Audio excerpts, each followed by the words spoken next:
الفاتحة. أعوذ بالله من الشيطان الرجيم. بسم الله الرحمن الرحيم. الحمد لله رب العالمين الرحمن الرحيم مالك يوم الدين. إياك نعبد وإياك نستعين. اهدنا الصراط المستقيم صراط الذين أنعمت عليهم غير المغضوب عليهم ولا الضالين آمين. إن الله وملائكته يصلون على النبي يا أيها الذين آمنوا صلوا عليه وسلموا تسليما. اللهم صل على سيدنا محمد عبدك ورسولك النبي الأمي وعلى آله وسلم. اللهم صل على سيدنا محمد عبدك ورسولك النبي الأمي وعلى آله وسلم. اللهم صل على سيدنا محمد عبدك ورسولك النبي الأمي وعلى آله وسلم. اللهم صل على سيدنا محمد عبدك ورسولك النبي الأمي وعلى آله وسلم. اللهم صل على سيدنا محمد عبدك ورسولك النبي الأمي وعلى آله وسلم. اللهم صل على سيدنا محمد عبدك ورسولك النبي الأمي وعلى آله وسلم. اللهم صل على سيدنا محمد عبدك ورسولك النبي الأمي وعلى آله وسلم. اللهم صل على سيدنا محمد عبدك ورسولك النبي الأمي وعلى آله وسلم. اللهم صل على سيدنا محمد عبدك ورسولك النبي الأمي وعلى آله وسلم. اللهم صل على سيدنا محمد عبدك ورسولك النبي الأمي وعلى آله وسلم. اللهم صل على سيدنا محمد عبدك ورسولك النبي الأمي وعلى آله وسلم عدد ما وسعه علم الله. أعوذ بالله من الشيطان الرجيم. بسم الله الرحمن الرحيم. بسم الله وبحمده. السلام عليكم ورحمة الله تعالى وبركاته. الحمد لله والصلاة والسلام على المبعوث رحمة للعالمين سيدنا محمد وعلى آله وصحبه أجمعين. اللهم اغفر لأمة سيدنا محمد صلى الله عليه وسلم وأصلح أمة سيدنا محمد صلى الله عليه وسلم. فرج عن أمة سيدنا محمد صلى الله عليه وسلم وارحم أمة سيدنا محمد صلى الله عليه وسلم. وألف بين قلوب أمة سيدنا محمد صلى الله عليه وسلم لما تحب وترضاه. وافتح لنا فتوح العارفين بك بحق سيدنا محمد صلى الله عليه وسلم.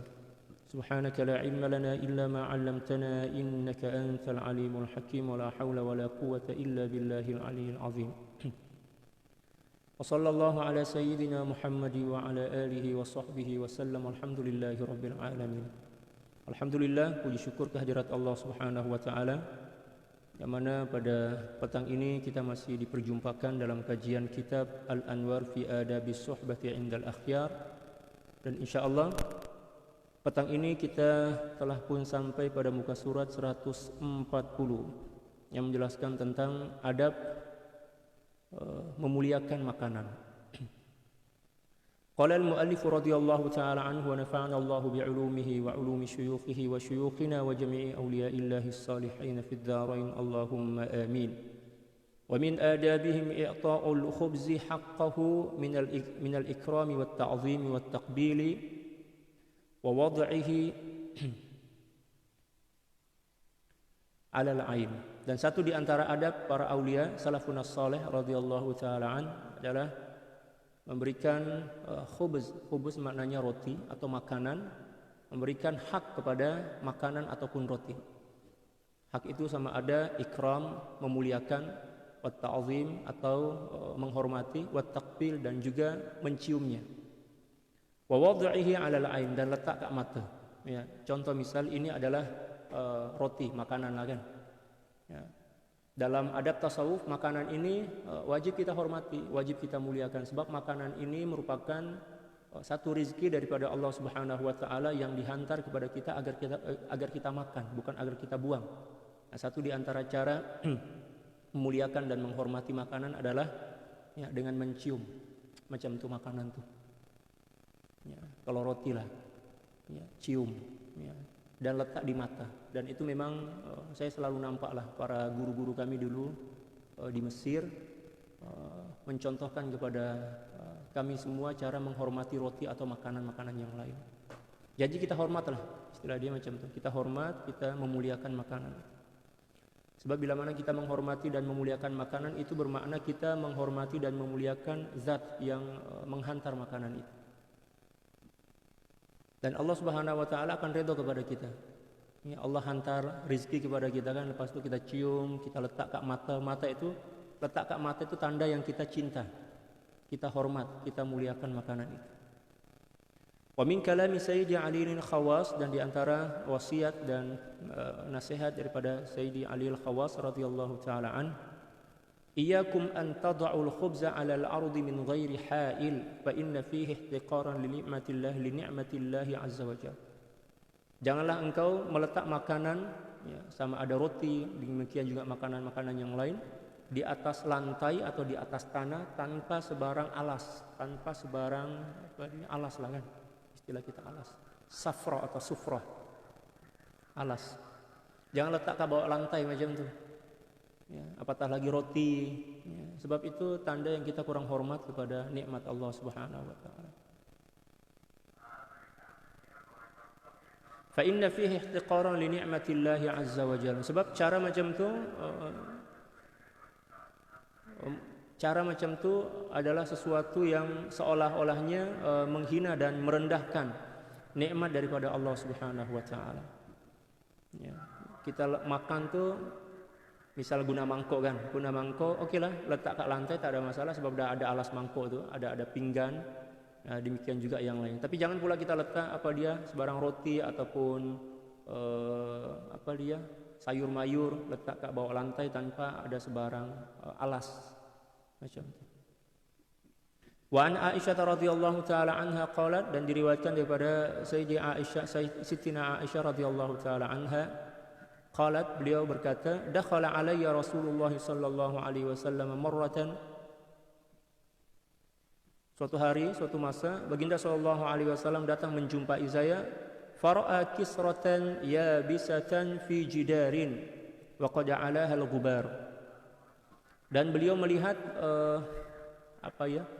serpihan-serpihan atau potongan-potongan roti yang masih basah melekat di dinding, jidar, dinding macam ni.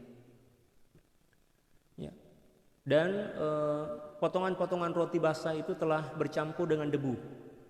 Ya kan? Fa akhadhaha Rasulullah sallallahu alaihi wasallam wa qabbalaha. Kemudian baginda sallallahu alaihi wasallam mengambil roti basah yang melekat kat dinding itu yang sudah bercampur dengan debu, lalu kemudian beliau menciumnya. Macam tu. Allah Subhanallah. Itulah akhlak, ya, kenabian baginda sallallahu alaihi wasallam. Wa wada'aha ala aini sallallahu alaihi wasallam, dan beliau letak di mata. Maknanya menghormati letak macam ni. Itu satu di antara cara orang Arab menghormati sesuatu. Cium atau letak kat kepala dan letak kat mata. Ya kan? Kalau letak mata itu maksudnya cinta. Kalau cium itu maknanya hormat, macam itu ya. Ya. Sebab orang Arab selalu cakap anti aini, kamu adalah mata saya. Maknanya kamu adalah orang yang saya cintai, macam itu. Ya. Itu tanda bukti simbolik macam itu. Kalau letak mata maknanya cinta. Kalau letak cium macam ni maknanya menghormati, ataupun letak di atas kepala maknanya memuliakan. Tapi kalau letak mata itu tanda cinta. Itu adat kebiasaan orang Arab. Sehinggalah terkadang memanggil suami atau istri atau sahabat-sahabat yang rapat, kan dia panggil ya aini, wahai mataku, macam itu kan, wahai mataku, atau ya ruhi, wahai ruhku, macam itu. Maknanya wahai kekasihku yang aku cintai, macam itu. Nah, inilah satu di antara adab baginda sallallahu alaihi wasallam yang juga dicontohi oleh para aulia. Subhanallah. Summa qala, kemudian baginda sallallahu alaihi wasallam bersabda kepada Siti Aisyah radhiyallahu taala anha, ya Aisyatu, wahai Aisyah, ahsini mujawarata ni'amillah, perbetulkanlah cara kamu berinteraksi atau bermuamalah dengan nikmat-nikmat Allah. Subhanallah. Fa inna ni'mata qallama nafarat min ahli baitin fakadat tarji'u ilaihim. Sebab sesungguhnya nikmat sangat sedikit maknanya terkadang pergi atau hilang daripada rumah seseorang dan tidak akan kembali lagi. Maknanya kalau kita tidak menghormati makanan itu, Allah akan ambil balik, dan Allah Subhanahu wa taala tidak akan pernah lagi akan bagi nikmat yang serupa kepada kita. Contoh khubuz itu roti. Roti makanan orang Arab. Nah, kalau sekiranya kita tidak menghormati, tidak menghargai, tidak memberikan hak kepada roti itu, Allah Subhanahu wa taala ambil, dan Allah Subhanahu wa taala tidak akan pernah memberikan selama-lamanya. Nauzubillah. Oleh sebab itu makanan kita kena hormat, kita kena muliakan. Walaupun sebiji yang jatuh ke lantai itu bercampur dengan pasir, kita basuhlah, kita ambil, makan. Demikian juga yang ada ke kuali ke belanga, ya, atau panci kalau dalam bahasa Indonesia, ada baki 1-2 biji, ambil. Kita makan ke kedai, kita makanlah semua. Jangan pula kebanyakan yang kita buang dibandingkan yang kita makan. Maknanya seolah-olah kita menghina Allah, merendahkan Allah, sebab nikmat itu adalah bersumber daripada Allah Subhanahu wa taala. Manakala kita tidak menghormatinya, itu bermakna kita sedang tidak menghormati sang pemiliknya, yaitu Allah Subhanahu wa taala. Dan ode makanan itu adalah yang sesuai dengan kemampuan kita untuk menghabiskannya. Jangan ada yang tersisa atau yang baki. Wa min kalami Sayyidi Ahmad ibn Rifai, dan di antara kalam Sayyidi Ahmad Ar-Rifai radhiyallahu taala an, beliau berkata, qillatu ikramil khubzi kufrun bi ni'matil mun'im. Allahu akbar. Tidak menghormati roti atau makanan itu merupakan kekufuran terhadap nikmat Allah Subhanahu wa taala, sang pemberi nikmat. Kufur nikmat, istilah dia dipanggil kufur nikmat. Allah. Kalau dalam kitab-kitab yang lain tuh disebutkan, satu di antara ada para aulia itu, kalau lalu ke hadapan makanan itu dia, kalau dalam bahasa Lombok itu betabe, permisi macam itu, letak tangan, permisi, ya kan? Dia betul-betul hormat. Di hadapan makanan tak bergurau. Tapi sekarang saya nampak kan di orang video-video yang viral itu, prank itu kan, ya, letak makanan kat muka, cake dan lain sebagainya, itu kurang ajar, sangat kurang ajar.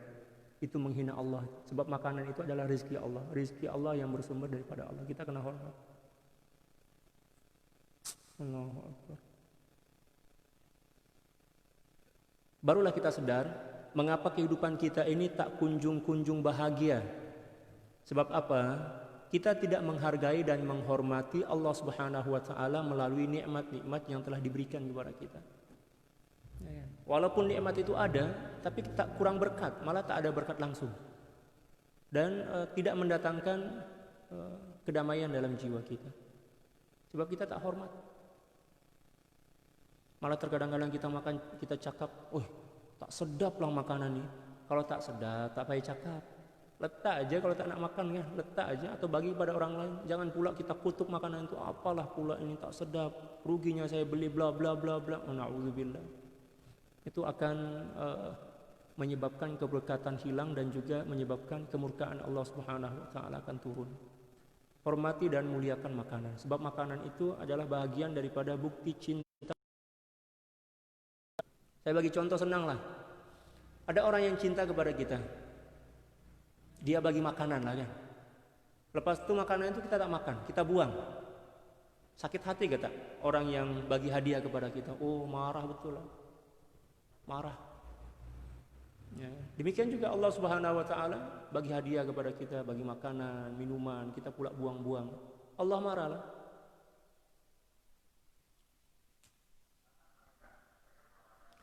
Fajtahidu fi ikramihi mastata'tum. Oleh sebab itu kata beliau radhiyallahu taala an, bersungguh-sungguhlah kamu untuk memberikan hak penghormatan kepada makanan mengikut kadar kemampuan kamu.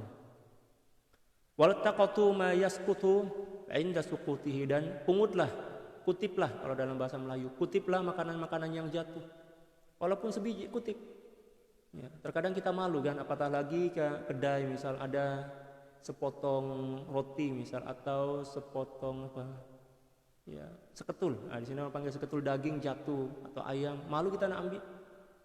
Ya.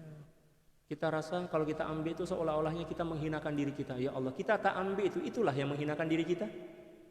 Sudahlah menghinakan diri kita, tidak menghargai nikmat Allah pula kan. Ya, ambillah, walaupun seketul sikit lagi, sikit je kan. Sebab keberkatan itu Allah letak. Kita tak tahu Allah letak kat mana daripada makanan yang kita makan. Takut-takut Allah letak pada seketul ayam yang jatuh itu. Kita ambil, kita basuh, lepas itu kita makan. Terpulanglah orang nak cakap apa, orang nak menilai macam apa tentang diri kita. Jangan peduli dengan penilaian makhluk. Sebab yang menilai kita, sebab penilaian yang berharga itu adalah penilaian Allah. Terkadang-kadang kita malu untuk melakukan sesuatu sebab kita menyangka bahwa penilaian makhluk kepada kita tak seberapa elok. Itu cara hidup yang salah. Yang perlu kita cari itu adalah penilaian Allah, bukan makhluk. Walaupun seluruh dunia ini cakap tak betul, cakap apa dia tak bersetuju dan apa yang kita lakukan, janji apa yang kita lakukan sesuai dengan aturan syarak dan membuat Allah Subhanahu wa taala redha, buatlah. Walaupun seluruh makhluk cakap dia cakap tak betul tentang diri kita, jangan peduli. Sebab kata para ulama, irda'un nas ghayatun la tudrak. Nak bagi gembira ataupun setuju seluruh manusia kepada diri kita, agar dia orang minat kepada diri kita, agar dia orang sayang kepada kita, itu adalah sesuatu yang mustahil. Jangan mencari penilaian makhluk. Sebab bila mana kita mencari penilaian makhluk, kita akan senantiasa kecewa, sakit, jatuh dan terhempas. Ya kan? Carilah penilaian Allah, carilah ridha Allah. Apapun orang cakap, janji kita buat sesuatu benda itu sesuai dengan aturan syariat dan Allah ridha, buat. Jangan pedulikan penilaian manusia yang banyak dosa ini. Allah. Tapi itulah sebab kita kurang ilmu, kurang belajar adab. Terkadang-kadang kita rasa terhina kalau kita ambil makanan yang jatuh itu, seolah-olah menjatuhkan kehormatan kita. Kita tak ambil itulah kita menjatuhkan kehormatan dan kemuliaan kita. Sebab ukuran kemuliaan dan kehormatan itu mengikut ukuran penilaian Allah, bukan penilaian makhluk, ya kan? Itu yang kita kena ingat tuh. Itu satu di antara poin daripada pengajian kita pada petang ini. Penilaian Allah itulah yang terpenting. Penilaian makhluk ini, biasalah makhluk nih, jenis makhluk nih, macam-macam jenis kan.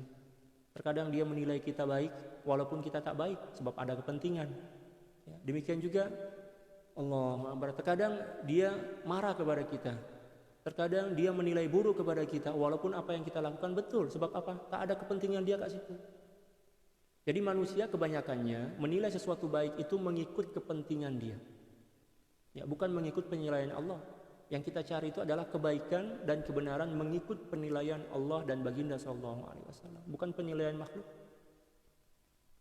Kalau kita dah pastikan apa yang kita nak buat ini tak bercanggah dengan syariat, apatah lagi memang perintah syariat dan Allah ridha, buat je. Jangan pedulikan penilaian orang, jangan pedulikan apa yang orang cakap, jangan pedulikan cibiran atau hinaan orang. Itu makhluk, semua itu makhluk, tak ada guna, tak ada harga di hadapan Allah. Yang terpenting adalah penilaian Allah. Samalah masa kita mulakan berhijrah dan berhijrah.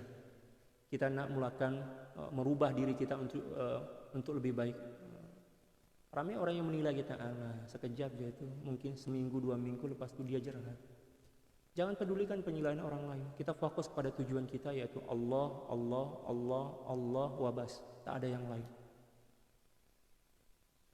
Allah.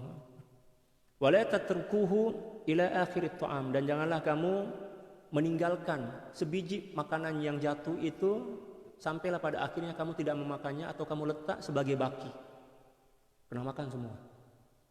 Kita nak ambil makanan tu, nak ambil nasi itu, kita kena mengukur, menakar mengikut kemampuan kita dan keperluan kita, bukan keinginan. Mengikut keperluan dan kemampuan kita. Ambil mungkin 1 sudu dulu, kita habiskan, kalau rasa masih perlu lagi, ambil. Ya kan? Masih perlu lagi, ambil sikit macam tu. Tak apa kita ambil berulang kali, tak ada masalah. Janji tak ada yang baki. Tapi terkadang, terutama bulan puasa nih, ambil makanan, Masya Allah, hijau mata dia, ambil memblak-blak. Nanti 1/4 je yang dia makan, baki itu buang. Na'udzubillah. Mana tarbiyah puasa yang kita dapatkan, yang kita peroleh? Maknanya tak ada tarbiyah langsung lah yang kita ambil daripada ibadah puasa itu kan. Ibadah puasa itu mengajar kita untuk mengekang nafsu, untuk mengontrol keinginan kita. Allah. Ibadah ini kena ada ilmu, bukan setakat perasaan dan keinginan aja, kena ada ilmu, syariat, ya kan, adab. Inilah perlunya kita belajar adab. Fa inna ta'zima ni'matillah min ta'zimillah. Karena sungguhnya menghormati dan memuliakan nikmat Allah itu merupakan satu di antara cara kita memuliakan dan menghormati Allah. Wa ma batuliya qaumun bil ghala'i hatta ahanul habba li rukhasihi. Allahu akbar. Dan tidaklah penduduk suatu kampung atau suatu kaum dicoba atau dicabar oleh Allah Subhanahu wa taala dengan harga barang yang mahal kecuali disebabkan karena mereka tidak menghormati atau menghina sebiji makanan tuh. Disebabkan karena pada masa itu makanan murah. Dia cakap alah murah je ni, letak tepi lah, tak payah nak makan, beli yang baru. Na'udzubillah. Kalau masih lagi boleh kita makan. Kalau memang dah busuk, dah basi, dah kita pun fikirlah agak-agaknya makanan ini boleh dimanfaatkan untuk apa? Mungkin bagi kucing atau mungkin bagi ikan. Jangan buang campak aja macam. Kalau kita tak boleh ambil manfaat, kita bagilah makhluk yang lain ambil manfaat. Terutamanya di pondok-pondok itu, pondok tahfiz, selalunya kan pondok pesantren, banyak sangat makanan yang terbuang. Ya Allah, para santri ini, para pelajar ini campak macam tu. Na'udzubillah. Nah, kalau boleh setiap pondok itu kena ada kolam ikan keli itulah boleh. Oke tuh, sebab ikan keli ini rakus, dia boleh makan apa aja kan. Makan bangkai ayam pun dia makan. Nah, nanti baki-baki daripada makanan pelajar-pelajar itu pisahkan, asingkan daripada tulang belulang dia, pasti bagi ikan. Kita niatkan sedekah kepada ikan lah, agar Allah Subhanahu wa taala ridho dan tidak murka kepada kita. Jadi banyak sangat adab dalam kehidupan kita ini yang dah hilang dah tak ada langsung dah. Dan itulah yang menyebabkan kehidupan kita kurang berkat, sebab tak ada adab. Sama juga kita beli barang kan, memang kita ada peti ais. Ya betul lah ada peti ais. Tapi terkadang-kadang kalau dah dalam peti ais dalam sehari, 2 hari, 3 hari itu kita tak nak makan kan. Mananya kita kena beli mengikut keperluan kita. Kita kena pastikan bahwa seluruh makanan itu kita makan. Belilah yang kecil-kecil dulu, sikit-sikit kan. Apatah lagi kita di Malaysia ini senang nak beli barang, mana-mana tempat ada supermarket, ada pasar raya, kita datang. Bila-bila masalah. Jadi ya kenapa dia ambil beratlah terhadap adab-adab macam ni. Wa fi ba'dil athar annal qursa la yu'kalu hatta yatadawalahu 360 makhluqan. Allahu akbar. Awwaluha Mikail wa akhiruhum al-Farran. Masyaallah. Dan disebutkan dalam satu riwayat bahwa sesungguhnya satu biji makanan itu tidaklah boleh dimakan kecuali setelah Allah Subhanahu wa taala menundukkan 360 makhluk untuk berkhidmat, nak siapkan makanan itu untuk boleh sampai kepada kita. Subhanallah. 360 makhluk yang Allah tundukkan. Contoh, sebiji jagung boleh nampak sebiji jagung dan boleh kita makan itu setelah Allah Subhanahu wa taala menaklukkan 360 makhluk untuk berkhidmat. Ya, sehinggalah biji jagung itu boleh kita makan. Yang pertama yang berkhidmat kepada kita melalui jagung itu adalah malaikat, ya Allah, Malaikat Mikail. Ya. Penyampai rezeki, penurun hujan. Mula-mula itu. Dan yang paling terakhir yang berkhidmat, yang ditundukkan oleh Allah Subhanahu wa taala untuk berkhidmat kepada kita adalah tukang masak. Farron istilah dia. Farron itu maknanya tukang masak atau tukang buat roti. Semua Allah Subhanahu wa taala tundukkan demi kita agar kita boleh makan sebiji jagung itu. Mulai daripada hujan, mulai daripada tanah, mulai daripada baja, mulai daripada air, mulai daripada udara, matahari, kalau nak kira tak habis-habislah. Malaikat pula yang jaga, ya kan? Para petani yang menjaga menanam, ya, bagi baja. Allahu akbar. 630 makhluk yang Allah tundukkan untuk memproses lah, kita guna istilah memproses makanan yang kita makan itu boleh sampai ke hadapan kita. Nah, manakala kita sia-siakan, menyia-nyiakan satu biji jagung itu, seolah-olahnya kita sedang menghina atau tidak menghargai jasa daripada 630 makhluk yang telah ditundukkan, 360 makhluk yang telah ditundukkan oleh Allah Subhanahu wa taala untuk memproses makanan yang kita makan. Nauzubillah. Betapa sakitnya, betapa kecewanya makhluk-makhluk itu kan. Nah, dia orang komplain kepada Allah. Ya Allah, ini memang makhluk hamba yang tak pandai berterima kasih nih ya Allah. Tak payahlah bagi rezeki kepada dia, ini memang kepala batu macam-macam. Janganlah kita buat macam itu. Qala wa yakfina fi ta'zimil khubz anna Rasulullah sallallahu alaihi wasallam ja'alahu adilan li ru'yatillahi fi hadits lis-sha'imi farhatun 'inda iftari wa farhatun 'inda liqa'i rabbih. Dan memadailah bagi kita untuk menghormati dan memuliakan makanan atau roti dan makanan, bahwa baginda sallallahu alaihi wasallam menyetarakan atau menyepadankan. Ta'dil maknanya menyamakan, macam itulah. Menyamakan kedudukan roti itu sebagai asbab, bukan meletakkan kedudukan roti itu sebagai asbab kita boleh bahagia berjumpa dengan Allah Subhanahu wa taala di akhirat kelak. Baginda sallallahu alaihi wasallam bersabda, kama qala sallallahu alaihi wasallam, muttafaqun alaih, ini adalah hadis yang diriwayatkan oleh Imam Bukhari dan Muslim. Lis-shaimi farhatan, bagi seorang yang berpuasa ada dua kebahagiaan. Yang pertama adalah farhatun inda iftari. Bahagia ketika mana sedang makan, kita bersemuka dan makanan itu bahagia kan, maknanya yang mendatangkan kebahagiaan itu adalah makanan. Wa farhatun 'inda liqa'i rabbih, dan kebahagiaan yang kedua adalah ketika mana berjumpa dengan Allah Subhanahu wa taala. Jadi dua kebahagiaan ini Allah Allah setarakan, Allah samakan. Yang pertama adalah kebahagiaan di dunia ini melalui makanan, maknanya Allah Subhanahu wa taala menyamakan makanan ini macam seolah-olah melihat Allah di akhirat nanti kan. Kedudukan dia, kemuliaan dan keagungan dia. Cantik sangat ini hadis, luar biasa. Lis-shaimi farhatun 'inda inda iftari wa farhatun 'inda liqa'i rabbih. Subhanallah. Oleh sebab itu kena jagalah makanan. Pelihara, hormati, muliakan makanan. Demikian juga minuman. Demikian juga apapun rezeki yang telah dibagi oleh Allah Subhanahu wa taala kepada kita, kasut kita, selipar kita, betul kita kena sayang, kita kena hormat. Kita letak di tempat yang betul. Ya kan? Ya, belanga ke sini orang panggil.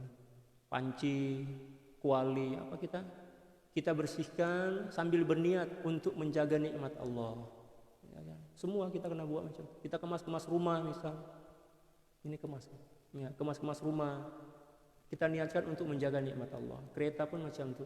Kita jaga kereta kita. Ya, tukar minyak hitam itu ibadah tau. Ya, setakat tukar-tukar macam tu juga. Itu ibadah juga tuh. Ya, isi minyak itu ibadah juga, sebab kita nak guna kereta kita pergi ngaji, pergi sholat berjamaah, nak jumpa kawan, silaturahim kan macam tu. Kata bismillah, ya Allah saya isi minyak lillahi ta'ala. Basuh kereta pun lillahi ta'ala. Semua lillahi ta'ala, lillahi ta'ala, lillahi ta'ala. Barulah seluruh aktiviti kita dikira sebagai ibadah di sisi Allah Subhanahu. Ibadah itu bukan setakat puasa, sholat, berhaji. Seluruh aktiviti dalam hidup kita ini adalah peluang untuk beribadah. Kita jadikan sebagai ibadah. Nafas kita, tatapan mata kita kan, gerak tubuh kita dan lain sebagainya. Inilah kehebatan adab yang diajarkan oleh para aulia. Wa min adabihim, di antara adab para aulia, idza faragu min akli ma qaddima lahum yaquluna alhamdulillahi rabbil alamin ala kulli hal. Alhamdulillahilladzi bi ni'matihi tatimmus shalihat wa tatimmul barakat. Wa yaqra'una surata Quraisyin wa surata Ikhlas. Masyaallah. Dan di antara adab yang diamalkan oleh para aulia ketika telah selesai makan, mereka berdoa alhamdulillahi rabbil alamin. Segala puji hanya layak milik Allah Subhanahu wa taala, sang pemilik alam semesta. Ala kulli hal, atas segala keadaan. Alhamdulillahilladzi bi ni'matihi tatimmus shalihat. Segala puji bagi Allah Subhanahu wa taala yang dengan nikmatnya maka menjadi sempurnalah seluruh amal-amal soleh. Kalau kita tak makan boleh kita solat? Tak boleh kan? Ya, kalau kita haus boleh kita fokus solat? Tak boleh. Oleh sebab itu seluruh nikmat yang Allah bagi itu merupakan wasilah atau qantara bagi kita agar boleh menunaikan kewajiban-kewajiban kehambaan kita kepada Allah, sama ada solat, puasa dan lain sebagainya. Maknanya menghormati wasilah juga merupakan bahagian daripada menghormati maqasid, tujuan. Karena kata para ulama, al-wasailu ta'khudhu hukmal maqasid. Yang kan dalam kaidah fikih kaidah fiqh macam itu. Kedudukan wasilah itu serupa dengan kedudukan matlamat dan tujuan. Itu kaidah yang kalau boleh ya hafazlah itu, ringkas dia. Al-wasailu ya ta'khudhu hukmal maqasid. Wasilah atau perantara kedudukan dia sama dan serupa dengan tujuan. Ya. Contoh misal, sholat. Tujuan kita untuk sholat kan. Kita berwudu untuk sholat. Wudu itu adalah wasail. Di antara wasilah. Ya. Wasilah agar kita boleh sholat. Maka kita kena perbetulkanlah wudu kita agar ibadah sholat kita pun sempurna. Sebab kesempurnaan ibadah itu mengikut kesempurnaan rukun dan syarat dia yang merupakan wasilah. Dan setelah itu mereka membaca surah Quraisy dan suratul Ikhlas. Ini sunnah. Yang sunnah para aulia, orang-orang soleh. Setelah membaca doa tadi, ya, membaca suratul Quraisy. Li'ilafi Quraisy ilafihim rihlatasy syita'i was-shaif falyabudu rabb hadzal bait alladzi at'amahum, yang telah memberikan makan kepada mereka, wa amanahum min khauf. Ya kan? Lepas itu membaca suratul Ikhlas tujuannya apa? Agar makanan yang kita makan tadi itu berkat dan juga terhindar daripada sebarang penyakit ataupun mudarat-mudarat yang boleh memudaratkan diri dan hati kita. Ya, sebab kita makan itu kita tak tahu kan, mungkin makanan yang kita makan itu bercampur dengan benda-benda yang tak betul, benda-benda yang tak elok misalnya, atau mungkin ada sesuatu yang boleh memudaratkan diri kita kan. Bila mana kita baca kul huwallahu ahad selepas kita makan, maka dengan bacaan kul huwallahu ahad itu Allah Subhanahu wa taala akan membatalkan benda-benda yang tak betul dalam makanan itu. Macam itu. Wa min adabihim, dan diantara adab, semua adab nih. Orang yang tak pernah belajar adab, maka tak ada makrifat bagi dia. Sebab kemuncak daripada makrifat itu adab. Maknanya kita sedang belajar tentang kemuncak daripada makrifah nih. Ya kan? Wa min adabihim, dan diantara adab para aulia, idza akalu 'inda ahadin lam yakhruju min 'indihi hatta yashrabu. Faqad qalu min bakhlis sufi ay ya'kula wa la yashrab. Masyaallah. Dan satu di antara adab para aulia, bila mana dia orang telah selesai makan, dah siap makan dah, mereka tidak akan beranjak atau tidak pergi daripada tempat itu kecuali setelah minum dululah. Oleh sebab itu kita makan itu letak sekali dan minum, ya kan? Sebab kita berdiri selepas makan tapi belum minum itu dikira sebagai suul adab. Sebab makanan kita, activity makanan kita itu belum selesai, belum dianggap selesai, sebab penghujung daripada makan adalah minum dan cuci pula, basuh tangan kan, basuh tangan dan minum. Ya, selesaikan dulu, lepas itu barulah kita berdiri, ambil sesuatu. Ya, macam itu. Wa qad qalu, dan mereka telah berkata, min bukhlis sufi, dan satu di antara kebakhilan atau kedekut seorang yang mendakwa diri sebagai seorang sufi, ayyakula wala yashrab, dia makan tapi tak minum. Maknanya sunnah selepas makan itu minum sambil duduk, jangan sambil berlari, apatah lagi sambil melompat. Sambil duduklah, jangan berdiri. Kecuali minum air zam-zam, karena memang ada beberapa riwayat yang memang baginda sallallahu alaihi wasallam minum air zam-zam sambil berdiri menghadap ke Ka'bah. Kalau kita selepas tawaf itu kan, kita minum air zam-zam menghadap ke Ka'bah sambil berdoa, itu sunnah hukum. Tapi kalau air biasa, ya, TOS limau, ya, orange dan minuman-minuman itulah, kena duduklah. Duduk dan jangan sambil bercakap, minum dengan tenang. Dan cara minum itu, mana tak ada gelasnya. Inilah. Minum tuh hormat, kita menghadap, seperti yang telah dijelaskan, kita menghadap orang yang ada di hadapan kita, apatah lagi orang yang di hadapan kita ini para ulama, para aulia, kita minum. Ya. Dan cara minum itu jangan bernapas dalam. La yatanafas, jangan bernapas dalam cawan. Minum 3 kali tegukan.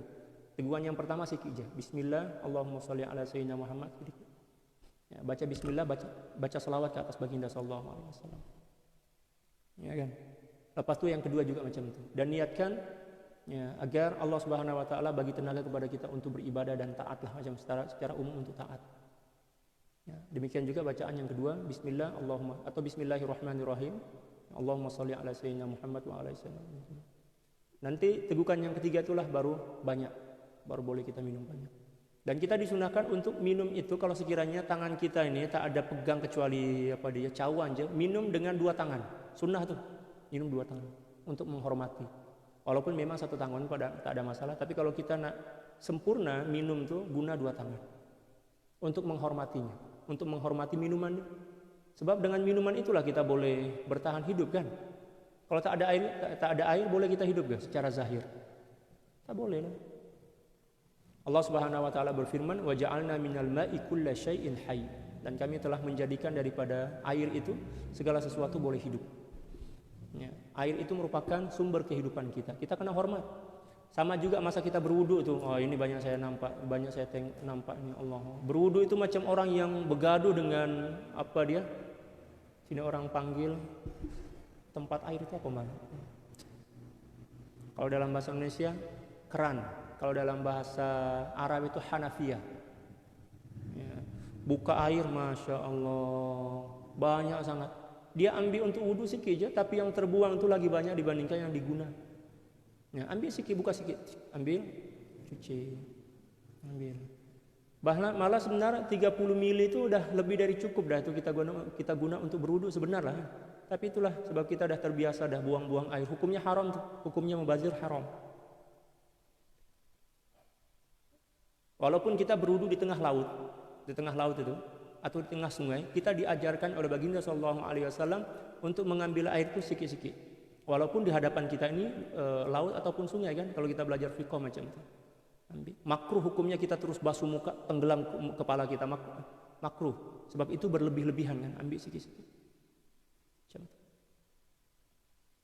Ya, mubazir ini hukumnya haram. Ya, kawan syaitan lah. Innal mubazzirina kanu ikhwanas syayatin wa la tubazzir tabazira innal mubazzirina kanu ikhwanas syayatin. Janganlah kamu bermubazir, karena sungguhnya orang yang mubazir itu kawan daripada syaitan, kawan kepada syaitan. Nak minum pun ambil minum tu mengikut kadar keperluan kita. Jangan kita ambil penuh tapi kita minum setengah aja. Lepas tu baki tu kita buang. Kenapa pula kita buang? Kita ambil air untuk kita minum, kenapa kita ambil air untuk kita buang? Maknanya ada masalah ini. Kita tak guna otak kita dengan baik. Nah, kan? Air kita ambil itu agar kita guna, kita minum, bukan agar kita campak, kita buang. Kalau kita setakat ambil air untuk kita buang, tak payahlah kita ambil. Agar makhluk yang lain boleh ambil manfaat daripada air itu kan.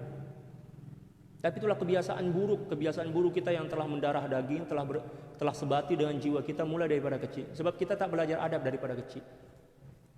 Nah, ini kita belajar adab lah sekarang nih. Walaupun kita dah berumur senja dah, tetap kita belajar adab. Ya, tak ada kata terlambat untuk belajar suatu kebaikan.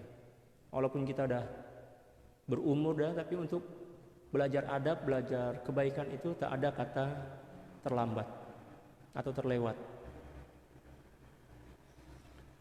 Allah. Wa min adabihim, dan diantara adab para aulia, idza akalu, bila mana mereka telah selesai makan, muwasatu man hadara min dzalikal ma'kul. Muasa maknanya berbagi. Jangan makan seorang-seorang, berbagi. Ya, bagi.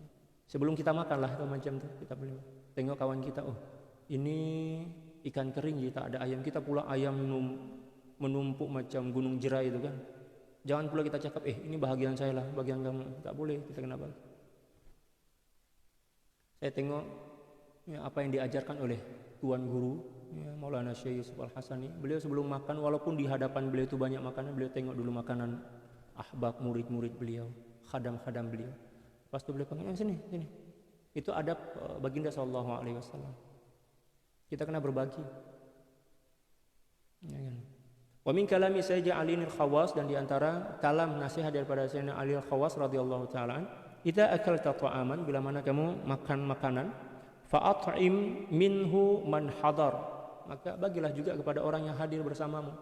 In aradta dawaman ni'mati alaik, kalau sekiranya kamu mengharapkan agar nikmat itu berkekalan. Satu di antara cara kita mengekalkan nikmat adalah berbagi. Jangan kedekut. Bagi kepada orang-orang yang ada di sekitaran kita, kan, bagi. Baginda sallallahu alaihi wasallam pernah bersabda dalam satu hadis, maka sallallahu alaihi wasallam meminta kepada Siti Aisyah bila mana masak, demikian juga istri-istri ummahatul mukminin yang lain, bila mana masak perbanyak kuah untuk diagihkan, untuk dibagikan kepada para jiran. Bagilah walaupun kuah aja. Sebab setiap orang yang mencium, menghidu, sini orang panggil, menghidu masakan kita, dia berhak untuk ikut makan bersama kita. Itu ada berjiran tuh. Ya kan? Saya teringat di kampung dulu, sebab saya anak kampung. Sekarang pun alhamdulillah saya bangga menjadi anak kampung. Zaman-zaman dulu lah, kalau emak saya masak itu, bau dia sampai keluar kan, orang cium, beliau akan bawa separuh apa yang beliau masak itu bagi kepada jiran. Dulu saya tak seberapa paham mengapa atau nenek moyang kita, demikian juga ibu saya buat macam itu. Tapi selepas kita belajar agama, ternyata itu adalah perintah baginda sallallahu alaihi wasallam. Itu adalah adab yang diajarkan oleh beliau. Kalau sekarang memang ya, jiran setakat ambil asap dia kan, bau dia ya sampai bersin acing macam itu, kita pun tak bagi. Sebab tak ada akhlak kita ini, tak ada akhlak, tak ada adab. Wa man akala wa ainun tanzur ilaihi, dan siapa orang yang makan lalu kemudian ada mata yang melihat kepada makanannya atau kepadanya yang sedang makan itu, lam yut'imha, lalu dia tak bagi kepada orang yang tengok dia sedang makan itu, ibtalahu Allahu akbar, bida'in yusamman nafs, maka Allah Subhanahu wa taala akan menghukum dia dengan satu penyakit yang dipanggil nafs, maknanya kegersangan dalam jiwa. Oleh sebab itu kita sebenarnya secara adab kita tak dibenarkan makan di tempat umum. Misal di taman atau misal di Tasik. Di sini kan ada Tasik Cempaka itu kan, selalu saya nampak. Tasik itu bukan tempat makan. Tempat jogging lah, tempat riyadhah kan, tempat senam macam itu. Tapi terkadang ada orang yang bawa makanan daripada rumah. Kita jogging, kita nak riyadhah tu nak turunkan lemak kita kan, nak sehat lah. Tapi dia orang tak senam pun, dia orang tak jogging pun, dia orang datang setakat makan je. Orang yang lalu kasih itu tengok, teringin juga lah, manusia kan lapar, mungkin belum sarapan lagi. Maka kalau dia tak bagi makanan itu kepada orang yang tengok dia sedang makan itu, Allah Subhanahu wa taala akan hukum dia dengan apa? Itu penyakit hati yang keras aja nih. Hati yang membatu. Tapi kita suka-suka hati. Terkadang-kadang bawa family sekali pula, datang ke Tasik sini, Tasik Cempaka yang selalu saya nampak ini, ke taman makan, orang pula tengok je tak bagi, kita tak bagi. Itu tak boleh sebenarnya. Sama juga, misal kita sedang masak atau kita sedang makan di restoran lah kan, saya tak menyindir siapa-siapa, sebab inilah yang berlaku secara yang viral ke Facebook lah. Saja kita tangkap gambar, ya, kita hantar pula gambar itu kepada kawan kita. Kita tak tahu, mungkin kawan kita tak ada duit, mungkin kawan kita tak sempat masak lagi kan, lapar pula tuh. Tengok makanan kita, mesti ada keinginan dia nak makannya. Kita pula bangga, alhamdulillah masakan saya memang paling best di dunia, misalkan. Kita tak paham adab kan? Itu sebenar kita hantar gambar itu seolah-olahnya kita mengajak dia untuk makan sekali. Maknanya dia berhak untuk menerima, untuk memakan, ikut makan bersama kita, sebab kita dah jemput dia lah kan, melalui gambar itu. Walaupun kita tak cakap jom kita makan, tapi kita hantar gambar tuh, kita bagi tahu yang kita sedang makan sedap itu sebenarnya. Itu kita sudah mencuri keinginan nafsu dia agar makan bersama kita. Nah, mohon maaf lah, saya tak menyindir atau tak menyinggung lah siapa-siapa. Saya setakat menyampaikan apa yang ada dalam kitab. Jangan kita buat lagi itu, sebab itu suul adab. Dapur itu rahasia kita, rahasia rumah. Kenapa pula semua isi dapur kita orang kita bagi tahu? Kesian di luar sana mungkin ada orang yang tak ada beras, tak ada ini kan. Tengok makanan kita sedap-sedap, jatuhlah air liur dia. Dosa itu dosa. Adab dan adab. Wa min adabihim, dan diantara adab para aulia, ta'zimu huquqil walidaini khaufan minal wuqu'i fi isa'atil adabi ma'ahuma. Menghormati dan mengagungkan hak-hak ibu bapa.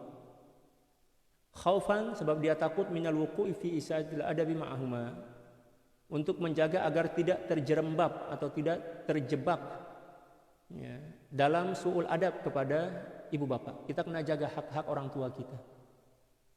Kita kena jaga hak untuk diperhatikan, hak untuk dihormati kan, hak untuk didoakan. Doa juga itu merupakan hak orang tua. Wa bil walidaini ihsana kan. Allah Subhanahu wa taala perintah kita untuk berbakti kepada orang tua, ibu bapak.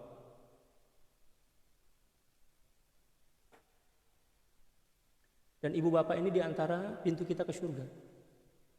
Pintu ke surga itu diantara guru kan, baginda sallallahu alaihi wasallam, suami, istri, anak, dan ibu bapak lah, itu adalah pintu-pintu surga kita. Kita kena bagi hak-hak mereka dengan baik dan betul, sesuai dengan hak mereka. Au fil uquqi lahuma, atau khawatir akan berdurhaka kepada ibu bapak dia. Walaysa lil uquqi dhabitun fi syara', dan durhaka kepada ibu bapak ini tak ada batasan, tak ada had. Ya kan? Wa inna ma huwa amun fi sa'iri ma yukhalifu gharadal walidain min jami'il mubahat. Akan tetapi ianya sesungguhnya mencakup segala sesuatu yang berlawanan atau bercanggah dengan seluruh keinginan ibu bapak kita yang tergolong sebagai perkara-perkara yang mubah. Contoh misal ayah kita cakap, saya nak pergi makan angin nih, hantarlah saya, kita kena hantar. Sebab itu perkara mubah. Saya nak mandi kat sungai misal, kita tengok, oke lagi dia cukup syarat untuk mandi sungai, kita ada masa, kita hantar mandi sungai, ya kan? Ya. Kalau kita tak buat, atau ibu bapak kita kecewa misalkan, sebab kita tak buat, maka itu dikira sebagai derhaka kepada ibu bapak. Jadi kata beliau, derhaka kepada ibu bapak itu tak mempunyai had tertentu. Segala sesuatu yang menyalahi keinginan ibu bapak kita, selagi itu tidak bercanggah dengan syariat, maka kita wajib untuk menunaikannya. Ya kan? Mengikut kadar kemampuan kita. Kalau kita tak mampu, mananya tak wajib lah. Mengikut kadar kemampuan kita dan mengikut kadar keadaan ibu bapak kita. Misal, dia namakan jagung misalkan, tapi gigi tak ada, takkanlah kita bagi jagung, sebab itu akan memudaratkan diri dia kan. Jadi tidak semua apa yang diinginkan oleh orang tua kita itu kita bagi. Jadi kita sesuaikanlah dengan kemampuan dia. Misal nak minta beli motorsikal, dia pula tak boleh guna motorsikal, takkanlah kita belikan, kita tukar dengan yang lain. Ya, jadi kita boleh bincang dengan ibu bapak kita dengan cara-cara yang baik. Walaysa ba'da haqqillahi ta'ala wa haqqi rasulih sallallahu alaihi wasallam a'zama min haqqil walidain, dan tiadalah a'zamu, bukan a'zamu. Ya, isim kepada laisa. Dan tiadalah hak yang lebih mulia ya, setelah hak Allah Subhanahu wa taala dan hak baginda sallallahu alaihi wasallam kecuali hak ibu bapak. Jadi susunan hak ibu bapak itu berada pada peringkat yang ketiga. Yang pertama adalah hak Allah Subhanahu wa taala. Yang kedua adalah hak baginda sallallahu alaihi wasallam, dan yang ketiga adalah hak ibu bapak. Wa min kalami Sayyidina Ali al-Khawas radhiyallahu taala an, dan di antara kalam Sayyidina Ali al-Khawas radhiyallahu taala an, min haqqi walidayka alaik, di antara hak ibu bapak kamu ke atas dirimu, antas ma'a kalamahuma, dengar cakap ibu bapak. Dengar itu bukan setakat guna telinga tahu. Dengar itu maknanya ikut, tunduk kepada cakap ibu bapak. Janji tak bercanggah dengan syarat. Kalau bercanggah dengan syarat memang tak boleh lah. La ta'ata li makhluqin fi ma'siyatil khaliq. Kita tak boleh taat kepada seorang hamba untuk bermaksiat kepada Allah. Ya kan? Kalau ibu cakap stay kat rumah, kita kena stay rumah. Jangan pula saya ada ini, kecuali bila mana kita bagi tahu alasan kita sebab kita nak keluar rumah, lalu kemudian ibu bapak kita bagi izin, maka barulah keluar. Itu bagi orang yang belum mempunyai suami. Kalau sudah punya suami, maka wajib tunduk kepada arahan dan perintah suami selagi tidak bercanggah dengan syariat. Macam mana Ustaz? Suami saya ni tak pernah ajar saya agama Ustaz. Saya nak keluar mengaji lah Ustaz, tapi dia tak bagi pula. Kalau macam tu, bolehlah kita keluar sebab ya, untuk membebaskan dia daripada dosa lah kan, sebab kewajiban untuk mendidik istri itu adalah dibebankan ke atas suami. Suami pula tak bagi perhatian, tak bagi apa dia pendidikan agama, maka maknanya kita boleh keluar rumah ya, untuk mencari ilmu. Tetapi sebaiknya bincang dululah. Boleh bincang benda-benda macam itu kan. Boleh bincang, bagi pemahaman kepada suami. Kalau sekiranya suami tak bagi, kita bagi tahulah. Kalau macam tu abang lah yang ajar saya sebab ini kewajiban abang. Ya, saya tak pandai lagi solat, tak pandai lagi bla bla macam itulah, kewajiban lah. Macam tu. Wa taquma liqiyamihima, dan berdiri ketika mana ibu bapa kita sedang berdiri. Misal ibu bapa kita sedang duduk kan, tiba aja dan ini tak ramai orang boleh buat nih. Ibu bapak kita sedang berdiri, kita kena ikut berdiri untuk menghormatinya. Wa tamtasila amrahuma, demikian juga menunaikan perintah mereka berdua. Wala tamshi amamahuma, dan jangan melangkah atau berjalan di hadapan mereka berdua. Wala tarfa'a sautaka fawqa sautihima, dan jangan angkat suara yang lebih nyaring dibandingkan suara ibu bapak. Nah, tapi terkadang suara kita lagi dahsyat dibandingkan ibu bapak kita. Wa takhfadhu janahaka lahuma, sifat tawadhu kepada orang tua, sifat tawadhu. Wala tamunna 'alaiha bil birri lahuma, dan janganlah kamu minta upah bila mana kamu berbuat baik kepada mereka berdua. Jangan minta upah. Ya kan? Ayah, ibu, saya dah buat ada kerja ni, mana bagi upah lah sebab saya pun nak beli ni. Jangan buat macam tu. Itu dikira sebagai durhaka kepada ibu bapa. Sebab kewajiban kita adalah memang untuk berbakti kepada ibu bapa. Wala bil qiyami bi amrihima, demikian juga ya, jangan kita minta upah sebab kita menunaikan kewajiban kita. Wala tanzura ilaihima syazaran, dan jangan memandang kepada ibu bapa kita dengan mata kebencian. Syazaran maknanya mata kebencian. Orang sini panggil apa? Melotot mata macam itu. Jangan. Seburuk apapun, sejahat apapun ibu bapa kita wajib berbakti kepada mereka. Sebab mereka lah yang dijadikan oleh Allah Subhanahu wa taala asbab kewujudan kita di dunia ini. Wala taqdab fi wajhihima, dan janganlah kamu marah di hadapan mereka. Wala tasbiqahuma ila atyabit ta'ami idza akalta ma'ahuma, dan janganlah kamu mendahului mereka berdua untuk mengambil makanan yang terbaik kalau sekiranya kalian makan bersama-sama, makan berjamaah. Kita bagi dulu kepada ibu bapak kita, ya, sendokkan nasi, bagi lauk mana yang dia suka. Kita tengok, oh ini makanan favorite apa ibu bapak kita bagi. Nanti kita ambil baki-bakilah. Kalau kita ambil baki-baki, pertama kita mendapatkan keberkatan, yang kedua kita telah menunaikan kewajiban kita kepada ibu bapak. Ya kan? Dan mesti ibu bapak kita akan gembira, oh anakku beradabnya. Dia akan mendoakan kita. Dan doa ibu dan ayah kita itu memang mustajab. Tak ada hail, tak ada hijab yang menghalangi doa ibu dan ayah. Bal athiruhuma ala nafsik, dahulukanlah mereka berdua atas dirimu sendiri. Wahris ala tahsili maradatihima, dan berusahalah sekuat mungkin ya, untuk memperoleh redha mereka berdua. Wa haqqul walidati dhi'fan, bukan dha'fan ya. Nah, cara membacanya kena betul. Kalau dha'fan artinya dhaif, lemah. Kalau dhi'fan berlipat ganda. Ya, bahasa Arab macam tu, tersalah bagi harokah itu memang apa dia bertukarlah maksud dia.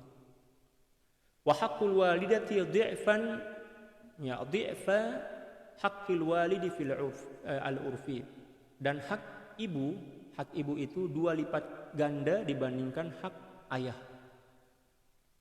Ya, 2 lipat ganda dibandingkan hak ayah. Amma waliduddin itu orang tua kandung ya. Adapun orang tua ruh, waliduddin istilah dia. Farubbama kana ajalla maqaman wa haqqan minal walidah. Maka boleh jadi hak guru itu lebih dahulu dibandingkan hak seorang ibu. Guru masuk di sini adalah seorang mursyid, guru murabbi. Kedudukan mereka lebih tinggi dibandingkan kedudukan ibu. Sebab ibu ini setakat melahirkan kita. Manakala murabbi, mursyid menyelamatkan kita daripada kesyirikan, bid'ah, ya kan, mengajarkan kita tentang Allah. Wa min haqqihima, dan diantara hak ibu dan ayah, alla tad'uwahuma bismihima, jangan panggil ibu bapak dengan nama aja, setakat nama. Misal nama dia Ali nak minta duit, mana boleh. Kita kena panggil dengan gelaran dia, ayah sayang, ibu sayang kalau ada kepentingan. Tapi kalau tak ada kepentingan, ya, kita bagi kepentingan kita pula marah. Panggillah dengan panggilan yang mesra lah macam itu. Faman da'a ahadan min walidayhi bismihi sara aqan lah. Siapa orang yang memanggil nama satu di antara ibu bapak dia, setakat memanggil nama aja tanpa menyebutkan gelaran atau gelaran lah. Gelaran dia sama ada gelaran akademik misal, dokter, ya, profesor misal, atau gelaran kesayangan misal abah, dedi dan lain sebagainya, maka dikira sebagai orang yang derhaka kepada ibu dan ayah dia. Satu lagi, wa min adabihim, dan diantara adab para aulia ini, mahabbatuhum li'iyalihim mahabbatan syar'iyyah. Mereka cinta kepada ahli keluarga dengan cinta syarak. La mahabbata zaujati tabi'iyah. Bukan setakat cinta kepada keluarga sebab adanya ada hubungan perkawinan ataupun hubungan darah. Kita cinta sebab cinta karena Allah, bukan sebab adanya hubungan suami istri ataupun hubungan darah dengan anak. Kita mencintai anak kita karena Allah. Kita mencintai istri kita karena Allah, bukan sebab setakat adanya hubungan hubungan akad nikah, bukan setakat itu. Fa innal mahabbata at-tabi'iyyata syahwatu nafsin, karena sungguhnya mencintai ahli keluarga dengan cinta cinta tabi'i, natural, bukan cinta karena Allah, cinta yang memang gorizah yang ada dalam jiwa kita semula jadi, itu dikira sebagai cinta nafsu, syahwat nafsu. Madamal abdu fiha, ya, selagi abdu, ya, seorang hamba itu masih dikekang oleh dikekang oleh nafsunya. Fahuwa fi hijabin anillahi ta'ala, selagi dia masih mencintai ahli keluarga dia bukan karena Allah tapi karena ada hubungan darah ataupun hubungan perkawinan, maka cinta itu dikira sebagai hijab daripada Allah. Subhanallah. Wa'lam anna Allah Ta'ala habbaba ilaina an-nisaa bi hukmi at-taba'. Ketahuilah bahwa sungguhnya Allah Subhanahu wa taala membuat cinta kepada kita, ya, membuat cinta dalam hati kita kepada wanita bi hukmi at-taba', dengan cinta semula jadi. Pada mulanya macam itu. Jadi lelaki macam itu, dia cinta cenderung kepada perempuan itu pada mulanya adalah kecenderungan semula jadi. Demikian juga perempuan kepada lelaki. Sama aja kan, perempuan kepada lelaki, laki-laki kepada perempuan.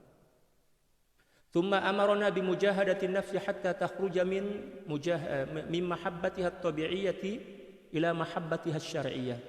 Kemudian kita diperintahkan untuk bermujahadah melawan hawa nafsu kita sehinggalah nafsu itu keluar daripada cinta setakat cinta diri, cinta nafsu, kepada cinta yang mengikut syarak, mengikut keinginan Allah. Wa qalla may yasbiru ala mujahadati nafsihi hatta takhruja min dzalik, dan tak ramai orang yang mampu untuk bersabar melakukan mujahadah melawan hawa nafsu dia sehinggalah dia keluar daripada cinta semula jadi pergi kepada cinta karena Allah. Allahu Akbar. Cinta semula jadi itu adalah cinta nafsu. Contoh misalnya macam ini. Kita tengok seseorang, cantiknya, handsome-nya misalkan. Saya sukalah kepada dia. Walaupun kita tak kenal lagi kan, kita tak kenal. saya suka. Kita suka aja pertama kali jumpa itu cinta nafsu sebenarnya. Sebab kita tak pastikan lagi adakah dia seorang muslim, adakah dia dia taat kepada Allah Subhanahu wa taala dan lain sebagainya. Takut-takut dia bukan seorang muslim kan. Kita cinta dia akan menjadi petaka dalam hidup kita dan itu banyak berlaku. Ya kan? Jadi kita mencintai seorang itu atas dasar agama, takwa, macam itu. Ya.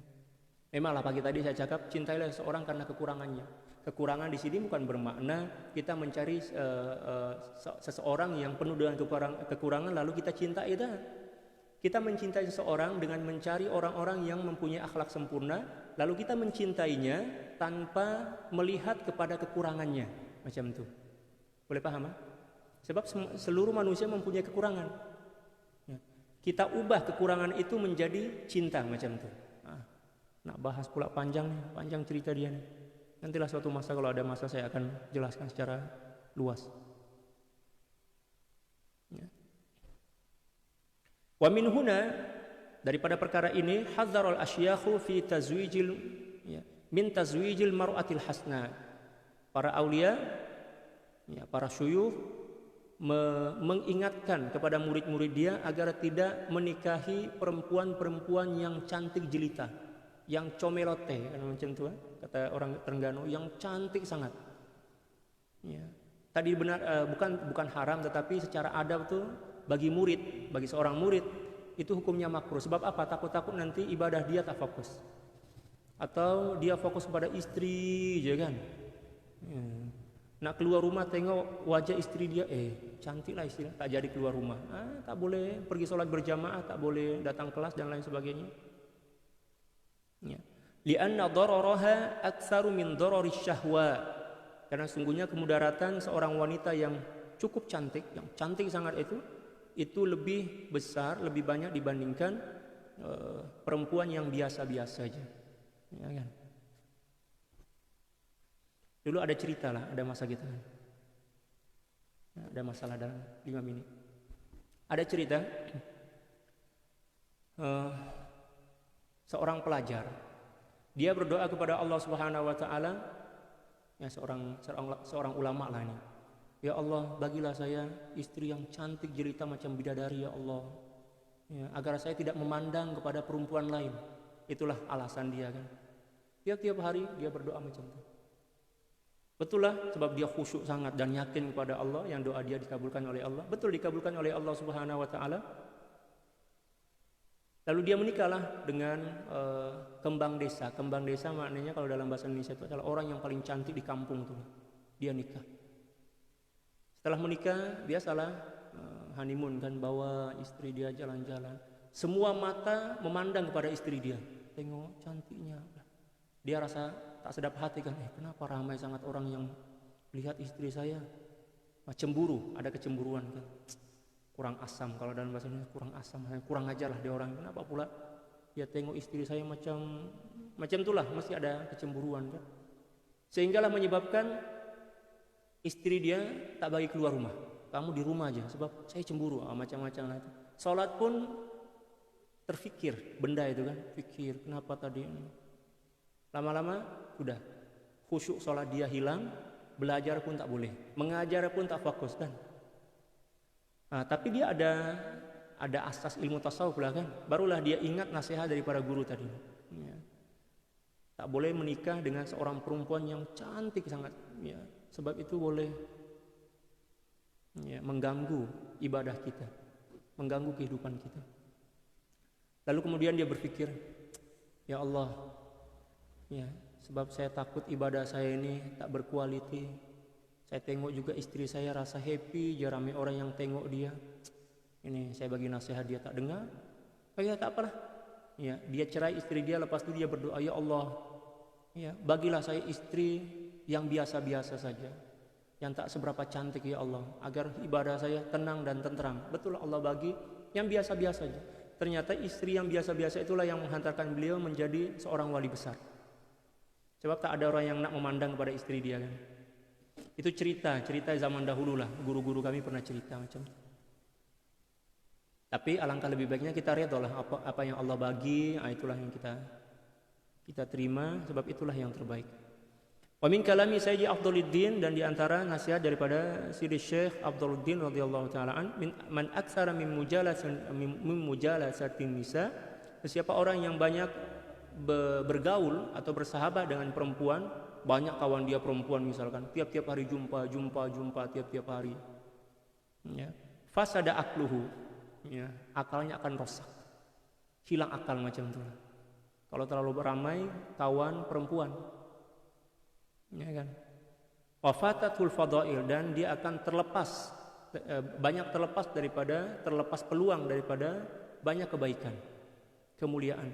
Wamtana al-haqqu ta'ala min dukhuli qalbihi, dan Allah Subhanahu wa taala akan tertegak untuk boleh masuk dalam hati dia. Allah tak nak masuk ke dalam hati seorang lelaki yang banyak bersahabat dengan perempuan-perempuan dan sering jumpa, tiap-tiap hari jumpa, sehingga perempuan-perempuan ini dianggap macam lelaki dah. Allah Subhanahu wa taala tidak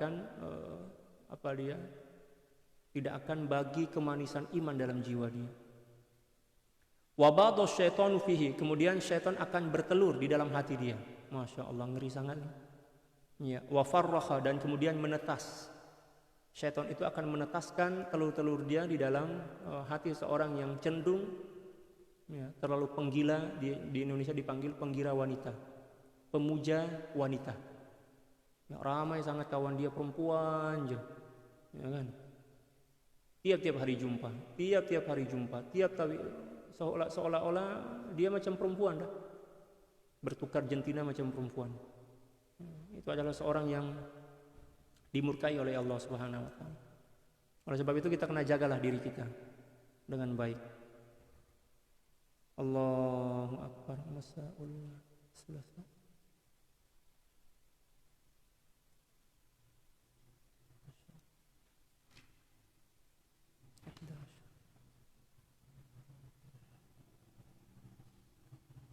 Allahu a'lam bissawab. Subhanaka la ilma lana illa ma 'allamtana innaka antal alimul hakim, wa la haula wa la quwwata illa billahil aliyyil azim. Nah, itulah beberapa adab yang perlu kita pahami dengan baik. Moga-moga kita bersabarlah untuk belajar adab ini demi kualiti kehidupan dan iman kita. Sebab kehidupan yang tanpa adab atau iman tanpa adab, maka iman dia itu keropos, rapuh. Ya, tak ada cahaya di dalamnya. Adab itulah yang menyebabkan iman itu semakin kukuh dan semakin sempurna. Wallahu a'lam. Innallaha wa malaikatahu yusalluna 'alan nabiy ya ayyuhalladzina amanu shallu 'alaihi wa sallimu taslima. Allahumma shalli 'ala sayyidina Muhammadin 'abdika wa rasulika nabiyil ummi wa 'ala alihi wa sallim. Allahumma shalli 'ala sayyidina Muhammadin 'abdika wa rasulika nabiyil ummi wa 'ala alihi wa sallim. Allahumma shalli 'ala sayyidina Muhammadin 'abdika wa rasulika nabiyil ummi wa 'ala alihi wa sallim. Allahumma salli ala sayyidina Muhammadin 'abdika wa rasulika nabiyil ummi wa 'ala alihi wa sallim. Allahumma salli ala sayyidina Muhammadin 'abdika wa rasulika nabiyil ummi wa 'ala alihi wa sallim. Allahumma salli ala sayyidina Muhammadin 'abdika wa rasulika nabiyil ummi wa 'ala alihi wa sallim. Allahumma salli ala sayyidina Muhammadin 'abdika wa rasulika nabiyil ummi wa 'ala alihi wa sallim. Allahumma salli ala sayyidina Muhammadin 'abdika wa rasulika nabiyil ummi wa 'ala alihi wa sallim. Allahumma salli ala sayyidina Muhammadin 'abdika wa rasulika nabiyil ummi wa 'ala alihi wa sallim. Allahumma salli ala sayyidina Muhammadin 'abdika wa rasulika nabiyil ummi wa 'ala alihi wa sallim. Allahumma salli ala sayyidina Muhammadin 'abdika wa rasulika nabiyil ummi wa 'ala alihi wa sallim adada ma wasi'ahu 'ilmullah. Sekian, Allahul muwaffiq wal hadi ila sabilir rasyad. Wal afu minkum. Assalamu alaikum warahmatullahi taala wabarakatuh. Insyaallah jumpa lagi pagi esok insyaallah.